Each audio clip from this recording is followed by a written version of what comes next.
Selamat pagi para netizen dimanapun kita berada, salam inspirasi bagi kita semua. Ya, setelah surveinya Keong di DKI Jakarta, Kaisang katanya begitu dalam survei LSI, mereka menjadi top of mind. Ya, top of mind di situ ya hanya popularitas saja begitu kan.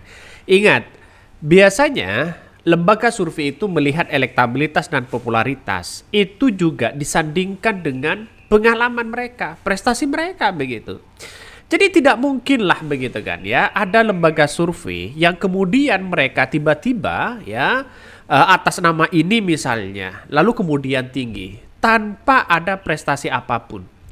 Karena kita lihat saja, kalau ada orang yang kemudian tidak punya prestasi, tidak punya pengalaman, tiba-tiba lembaga surveinya tinggi, ini perlu dipertanyakan.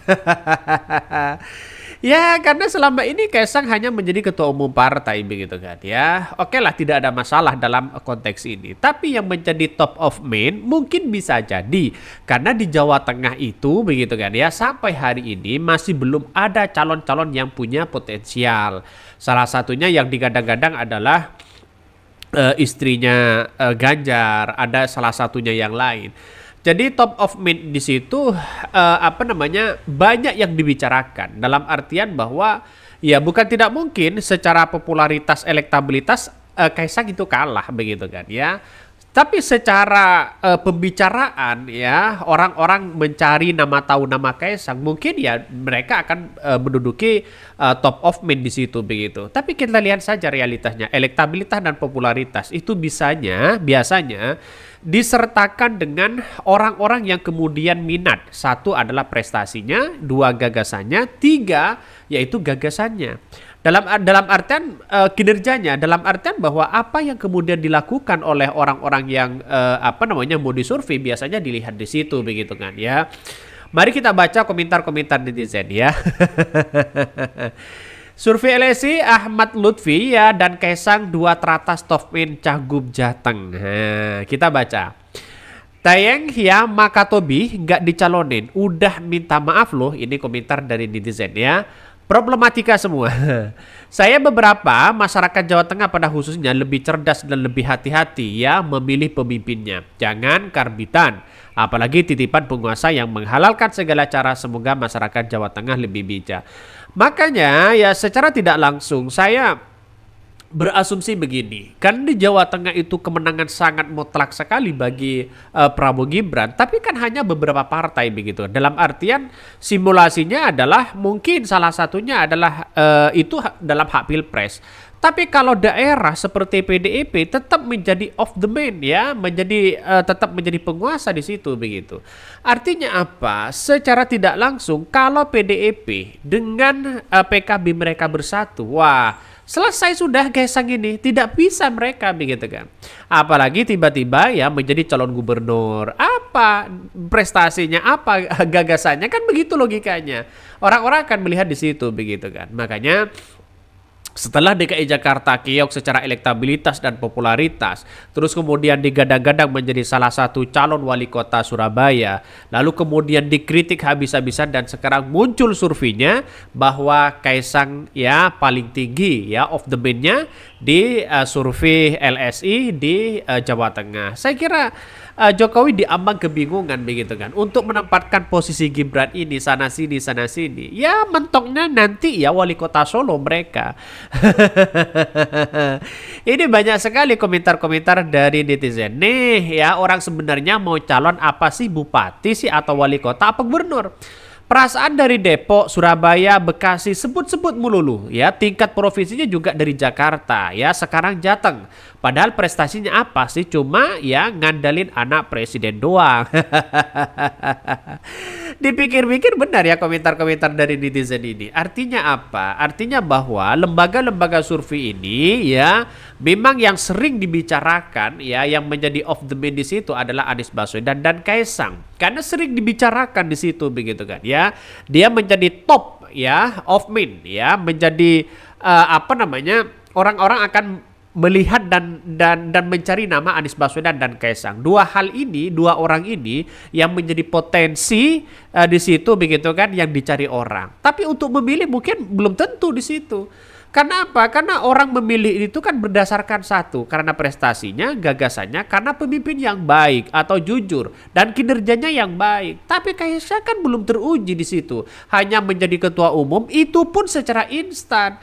Ini kan secara realitas bahwa orang-orang akan melihat bahwa wah, ini mending ya dari wali kota Solo begitu kan ya. Makanya saran saya pribadi, kalau Kaisang ingin berkiprah di dunia di dunia politik, ya ikutlah di wali kota Solo, dari wali kota manapun begitu kan ya, biar enak di situ begitu kan.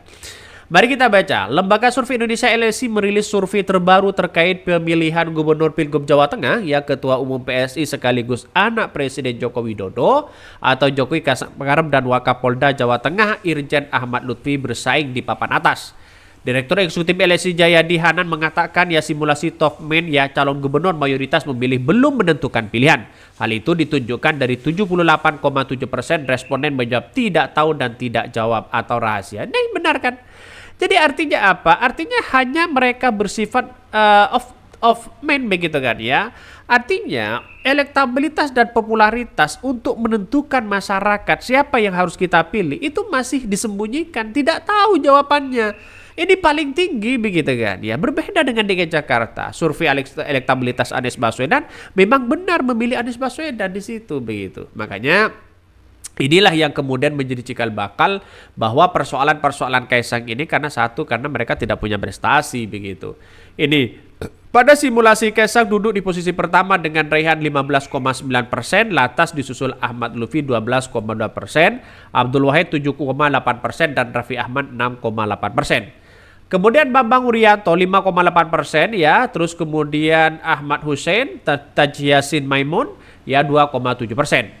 Kaisang juga tercatat ya berada di posisi puncak pada simulasi 6 nama. Pada simulasi 6 nama ya Kaisang Pangarep meraih 25,6%, Ahmad Lutfi 16%. Nah, inilah yang kemudian menjadi catatan penting. Apa sih dampaknya di Jawa Tengah? Di Jawa Tengah itu kalau kita melihat ya, PDIP tetap menguasai. Ya karena Pilpres kemarin kan masalah soal Pilpres begitu.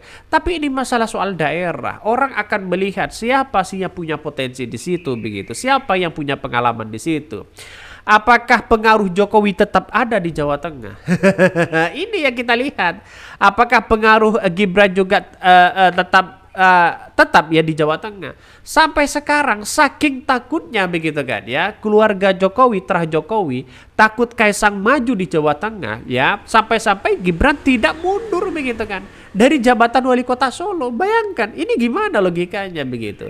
Jadi enak jadi wali kota Solo terus kemudian tidak berhenti, setelah selesai mereka langsung wakil presiden, kan enak begitu kan. Undang-undangnya itu sudah diketok palu oleh seorang Jokowi begitu. Artinya secara tidak langsung masyarakat sudah melihat nuansa-nuansa seperti itu. Lantas bagaimana ya berebut pengaruh dengan Jokowi? Bahkan Jayadi juga menyampaikan bahwa kepuasan kepada kinerja seorang Jokowi begitu kan ya cenderung mendukung Kaisang dan Ahmad Lutfi. Ia mengatakan jika Kaisang tidak berkontestasi, katanya begitu kan ya, tidak berkontestasi di Pilkada Jawa Tengah, maka pemilihan yang menyatakan puas dan kinerja presiden itu cenderung lebih mendukung Ahmad Lutfi. Adapun di Jayadi menilai peta politik Pilkada Jawa Tengah masih cair meskipun adalah nama-nama yang bermunculan hari ini disebabkan tak ada calon petahana atau incumbent. Bahkan Jayadi juga menyebutkan di antara nama-nama itu belum ada yang dominan atau unggul.